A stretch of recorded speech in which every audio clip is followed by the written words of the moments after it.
Buenas noches, bienvenidos al programa 119 de Economía al Cuadrado, que sigue vestida de lujo. Y tenemos nuevamente a Nicolás Moraz para hablar de la historia de las ideas de la libertad y del liberalismo, siguiendo el raconto de dichas ideas en Estados Unidos. Buenas noches, Nicolás, ¿cómo andás? Buenas noches, Diego, ¿cómo estás? Es un placer estar con vos nuevamente en esta ocasión y retomar esta historia tan apasionante. Así que si querés, me voy directamente al surgimiento del anarquismo de Boston, nucleado fundamentalmente a través de la figura del extraordinario jurista y filósofo liberal Lysander Spooner. Perfecto. En el capítulo anterior explicamos cómo Lysander Spooner genera un quiebre en la filosofía liberal, un antes y un después, porque pone las letras precisas en sin traición, la Constitución sin autoridad, explicando lo fundamental que es refutar el contrato social, o sea, que el contrato social es una farsa, y esto es el contrato social de Rousseau y es el contrato social de John Locke. O sea, toda la teoría contractualista es errada. Los hombres no suscribieron un contrato realmente para vivir bajo el gobierno, no lo firmó nadie, no lo firmaron ni los hombres comunes del 1776, ni mucho menos sus hijos y sus nietos. Queda demostrado además que ni siquiera se respeta el contrato entre los estados, porque eso es la guerra de secesión, donde básicamente no se permite ejercer el derecho constitucional de secesión a quienes no quieren aceptar las imposiciones leoninas de los industriales corruptos del norte para aumentar aranceles y imponer sus productos por la violencia. Y básicamente todo el Estado es en sí una organización criminal. En su forma republicana no es menos criminal que en su forma monárquica. Y si con una mirada precisa, el Estado no es más que una banda criminal de ladrones y asesinos, como dice Spooner, que tienen más violencia y que se arrogan la legitimidad de sus crímenes. Pero esto es una arrogancia, literalmente, y una arrogancia de clase, una arrogancia particular, una arrogancia mentirosa, arrogancia de arrogarse a su vez esa legitimidad, y en realidad, ley natural, otro ensayo de Spooner, todo esto en la biblioteca de los liberales.org, para quien quiera leerlo. Ley natural establece cuáles son los derechos fundamentales de todas las personas, en todo momento, en todo lugar, con independencia de su raza, de su sexo, de su creencia religiosa, y la obligación, como lo entendía ya John Brown, de no solo defender los derechos de uno, sino la obligación ética, no fáctica, de defender a los demás también. O sea, el derecho... Sí.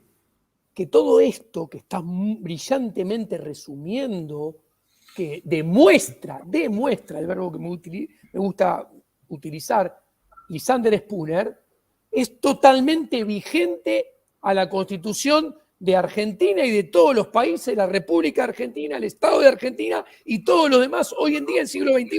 O sea, estamos hablando de algo que nos embebe en nuestra vida día a día y todos los días.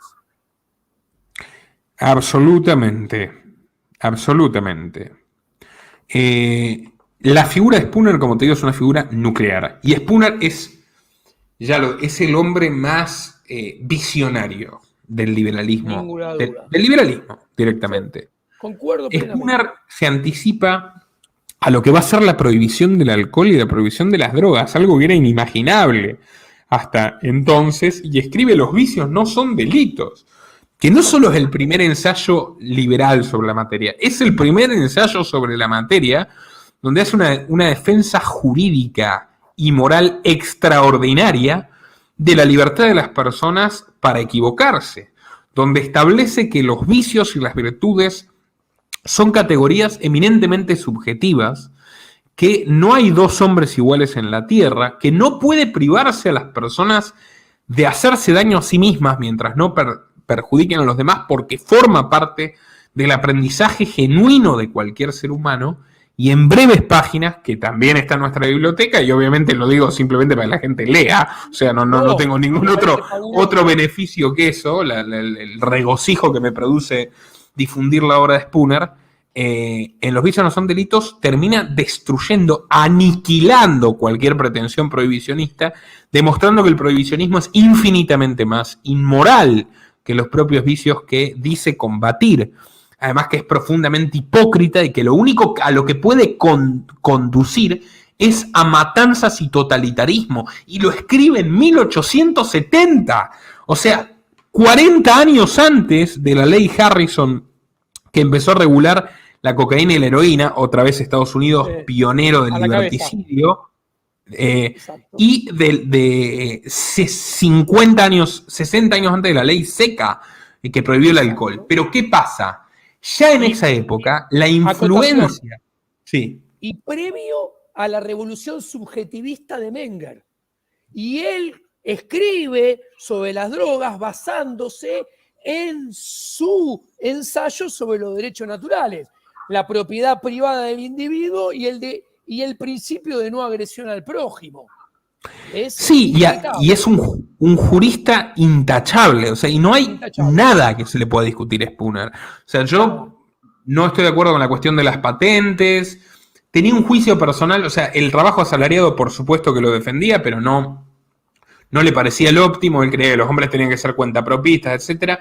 Son detalles, digamos, de pensamiento personal, pero como figura moral es indiscutible. Además es una persona que fue de un carisma extraordinario, lo retratan sus contemporáneos, que son sus discípulos, de los que ahora vamos a hablar, que era como el abuelo generoso del barrio, al que todos acudían cuando tenían problemas, el consejero más amable, el esposo más abnegado. Era una persona amada por todos los demás, era una luz, así lo define Tucker, ¿no? Como una luz que alumbraba el espíritu y la mente de todos quienes lo rodeaban, de una generosidad inconmensurable además, ¿no?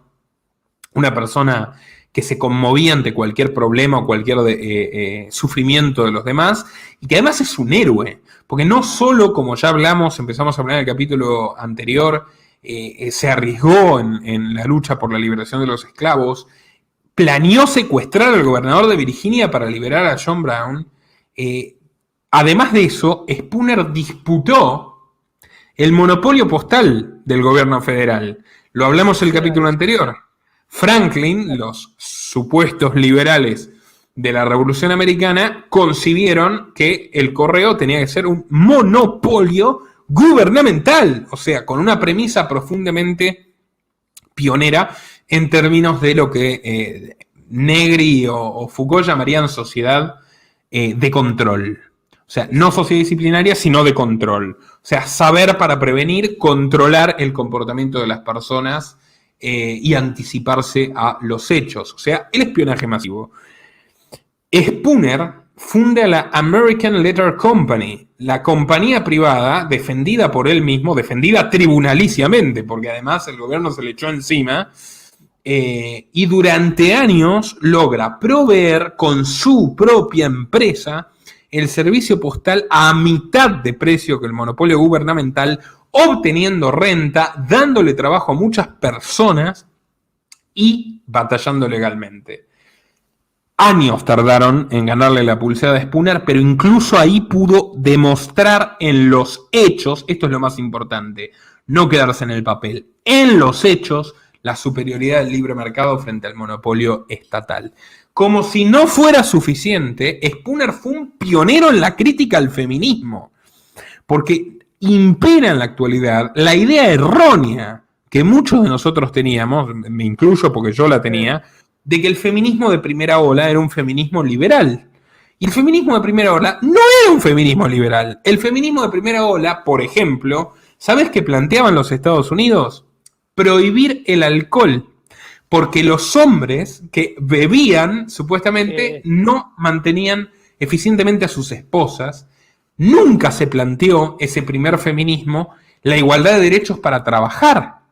O la igualdad de derechos... O sea, no era ese su problema. De hecho, existía bastante igualdad de derechos y había mujeres excepcionalmente que trabajaban en la fábrica porque no querían casarse. ¿Y qué buscan? El derecho al voto. Entonces, ahí ves como ya hay una primera necesidad, ingenua si se quiere, de poder y de prebenda. ¿Qué hace Spooner?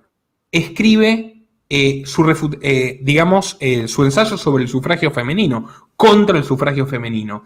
¿Qué dice Spooner en ese ensayo brillante?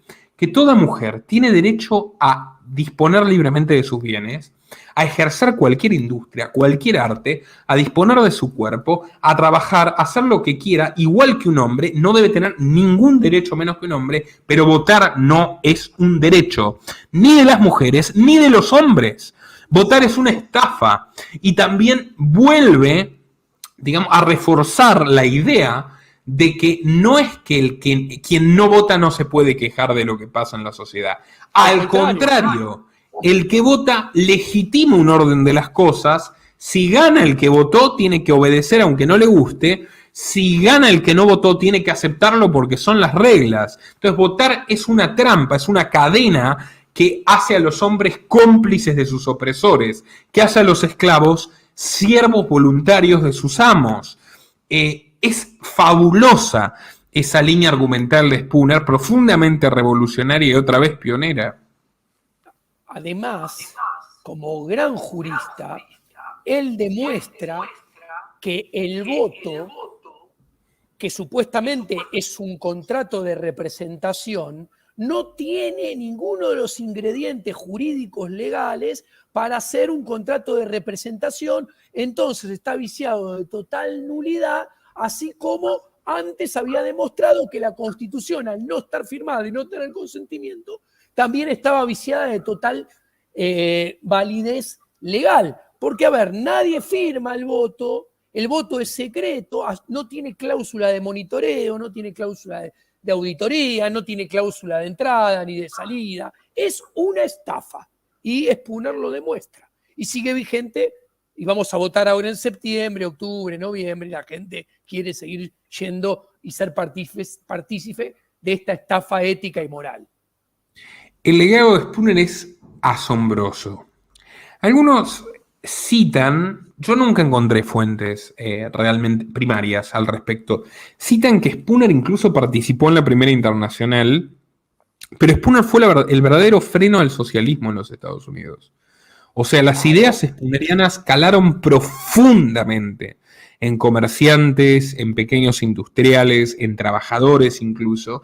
Terminó conformando un verdadero movimiento muy poderoso. No fue el único fundador, también está Thoreau, que era más joven que él, y también está Josiah Warren. Ahora vamos a hablar de Warren, que era 20 años más viejo que Spooner.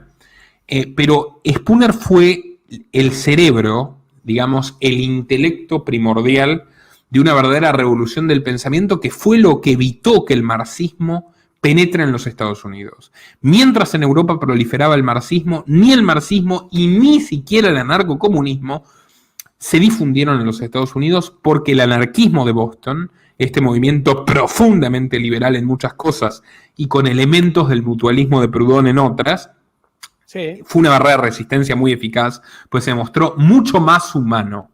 Entonces vamos a hablar...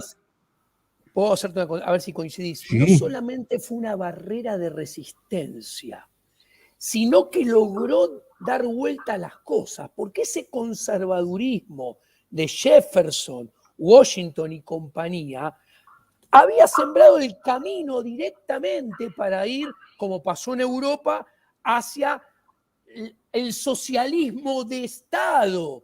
Y es justamente Boston quien impide y da vuelta esa trayectoria que estaba asignada, seguramente, no se puede saber porque existió Boston, el movimiento, pero sin Boston hubiera seguido esa trayectoria temporal histórica, seguramente. Absolutamente. De hecho, mira, era tal la importancia de los anarquistas de Boston a fines del siglo XIX, que es cuando Voltaire escribe La acción directa, Voltaire de Clère, discípula de Tucker, digamos, tercera generación de anarquistas de Boston, que los senadores mandan a matar a los anarquistas directamente. O sea, ya es mátenlos. Y que los marxistas y los puritanos se unen en la Liga de la Templanza y este absurdo, y las feministas, este absurdo de querer prohibir el alcohol, y de hecho también los sindicatos de Estados Unidos son sindicatos fundamentalmente marxistas. O sea, era tal el individualismo de los anarquistas que, a diferencia de Inglaterra, donde nacieron como un proyecto liberal, en Estados Unidos las asociaciones anarquistas eran mucho más amplias que la cuestión sindical y recién cuando los marxistas empiezan a imponer cuando la persecución gubernamental a los anarquistas es feroz y empiezan a construir sindicatos fundamentalmente comunistas. Pero bueno, no quiero adelantarme en el tiempo porque hablamos de Thoreau, hablamos de John Brown y hablamos de Spooner, pero hay otras dos figuras que son de esa primera generación del anarquismo de Boston, que son Josiah Warren y Stephen Pearl Andrews. Stephen Pearl Andrews es un abolicionista tan destacado como Lloyd Garrison, pero Lloyd Garrison era liberal clásico y Pearl Andrews iba más lejos, era anarquista. Él era más o menos contemporáneo de Spooner, son todos de Massachusetts, es impresionante cómo en Massachusetts todos, Thoreau, Spooner, etc., surgió esta revolución, digamos, libertaria. Andrew tuvo una influencia también cuáquera en su crianza, fue parte de Texas, pues su familia era rica y viajó a Texas cuando fue todo el escándalo, digamos, que terminó decantando en la guerra con México. Fue un opositor tenaz a la guerra con México, por poco lo asesinan, de hecho, y bueno, en fin.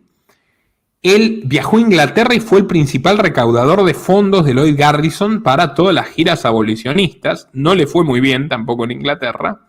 Era lingüista, era una persona muy, muy interesante realmente. Y era un defensor irrestricto de la libre empresa y del derecho del libre contrato en todo sentido.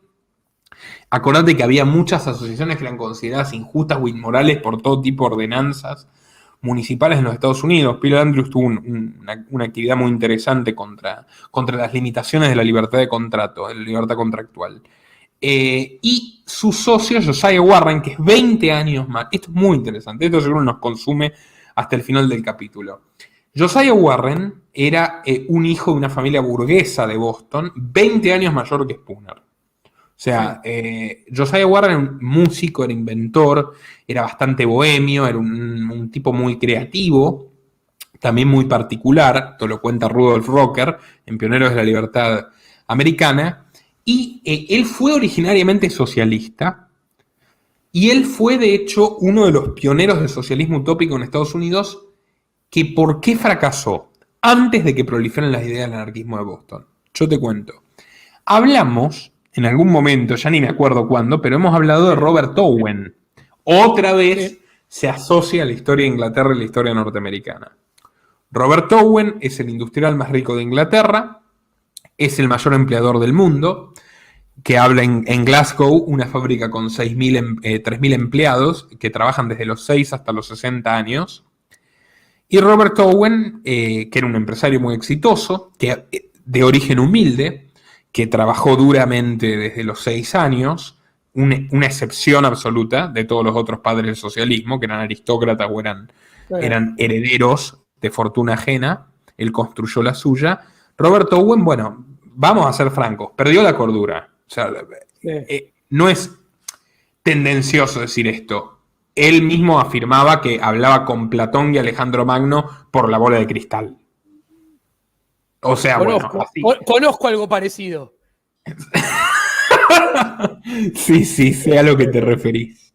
Sí. Hay personas a las que se les aparece Ayn Rand por la espalda y les dice que están destinadas a liberar la Argentina. Que van bien en la misión que les da el número 1, sí. Sí, Dios, ¿no? Dios, exacto. Y manda a Ayn Rand, que era atea, como emisaria. Sí, extrañísimo. Pero bueno, Robert Owen se convierte en el padre del socialismo moderno inglés y termina invirtiendo buena parte de su fortuna en armar una colonia comunista en los Estados Unidos, que de hecho se la compra a otra secta religiosa comunista, porque los padres peregrinos no fueron la única. Hubo muchas sectas religiosas comunistas en los Estados Unidos y algunas persisten hasta hoy, por ejemplo, los Shakers, que hacen muebles muy famosos. Los Shakers. Mira. Owen le compra a un pastor, que si no me acuerdo mal, el pastor Rape, le compra su ciudad. Una ciudad que ya estaba construida, pequeña, se llamaba Armonía. Los comunistas religiosos de Estados Unidos, que tienen una historia muy rica, hay un libro que se llama The The Communistic Societies in United States, que escribió un inmigrante europeo, Charles Nordhoff, que terminó convirtiéndose en periodista. Charles Nordhoff hizo una gran reseña, desde los padres peregrinos hasta todas estas otras comunidades que eran sectas perseguidas por Inglaterra y tal, que en gran medida los cuáqueros se apiadaban de ellos y a veces los transportaban gratis y los dejaban entrar al país. O sea, fíjate la superioridad moral de los liberales frente a los socialistas, ¿no? Los liberales rescatando a los socialistas de la persecución conservadora. En fin, pero estas sectas eran muy trabajadoras, o sea, tenían una cosa puritana muy de espíritu del trabajo, no eran del todo comunistas. Bueno, hay muchos detalles. El caso es que la ciudad que compró Owen funcionaba dentro de todo. O sea, era una comunidad de gente muy religiosa, unida por principios muy profundos, que trabajaba muy duro. Ahora, cuando él quiso generar ahí su experimento comunista, laico, de ingeniería social, fue un desastre. ¿Qué hizo primero? Ya para que te des una idea, o sea, el constructivismo del tipo. Es muy loco porque él fue un empresario que logró generar empresas muy prósperas, pero como ingeniero social, un fracaso total. O sea, ahí te demuestra que ahí tenés que un CEO no puede gobernar tampoco. O sea, gobernar siempre va a ser un desastre. Vos no podés definir lo que es mejor para una multitud de voluntades. Y él, Nueva Armonía, como rebautiza la ciudad, llama a 900 colonos. No les pregunta ni siquiera si tienen un oficio, si tienen antecedentes delictivos, si son buena gente, si son mala gente, qué saben hacer, qué tienen ganas de hacer. Él llama a 900 colonos que quieran participar del primer experimento comunista del mundo. El Congreso de Estados Unidos lo recibe con honores, subrayando. Ahí tenés, ¿no? O sea, esa gente tan ávida de dinero que no le importa nada, dice, celebrando y aplaudiendo a quien quiere generar un país comunista dentro de su país porque trae dinero. Esa es la clase política norteamericana. Bueno, es muy interesante la historia del fracaso miserable de Owen. Invierte muchísimo dinero, los dota de las mejores maquinarias del planeta, agrícolas, fabriles, o sea, les genera una colonia de lujo. Y los tipos, al cabo de 1 año, 2 años, empiezan a destruir todo. Se odian. O sea, no se lleva bien nadie con nadie. Todo el mundo quiere recibir más que los demás. Por lo tanto, nadie trabaja. El hijo de Owen se le presenta a Owen y le dice que él ha concluido que el trabajo manual es algo que lo rebaja totalmente, y él y un grupo de amigos, que se llaman creo que los literati, que serían como el grupo de los intelectuales vanguardistas de New Harmony, necesitan que él les dé algún otro tipo de cargo, algún sello, viste, que puedan decir, bueno, yo te habilito para el servicio de agua y que les paguen por eso, ¿no? O que los conviertan en bibliotecarios, pintores del pueblo, algo que no les demande rebajarse a trabajar la tierra o la fábrica como los demás. Owen les mete una patada en el culo, literalmente, y se empieza a desesperar y empieza a mandar más dinero, pero no sirve de nada, eso es increíble.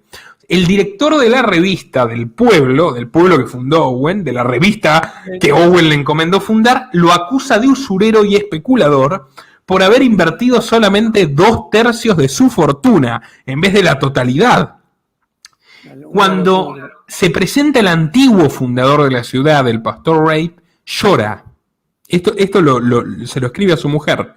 Llora al ver el desastre en el que se ha convertido su modesta comuna, donde todo está roto. O sea, en 2 años está todo roto, está todo sucio, es un abandono absoluto. Es uno de los fracasos más grandes de la historia del socialismo a nivel micro, pero el primero. O sea, es extraordinario. Es muy, muy interesante realmente lo que pasó ahí. Bueno, Owen era un ambicioso que decía que iba a liberar a la humanidad de los 3 males más monstruosos: la propiedad privada, la religión irracional y el matrimonio. Bueno, así le fue realmente. Te voy a leer lo que atestiguaba uno de los colonos que formaron parte de este terrible experimento social. Te lo voy a leer y si querés retomamos después en el próximo programa. Cito: La diferencia de opiniones, gustos y propósitos creció justamente en proporción a la demanda de conformidad. Así gastamos otros 2 años, al final de los cuales no creo que más de 3 personas de 900 albergasen la menor esperanza de éxito.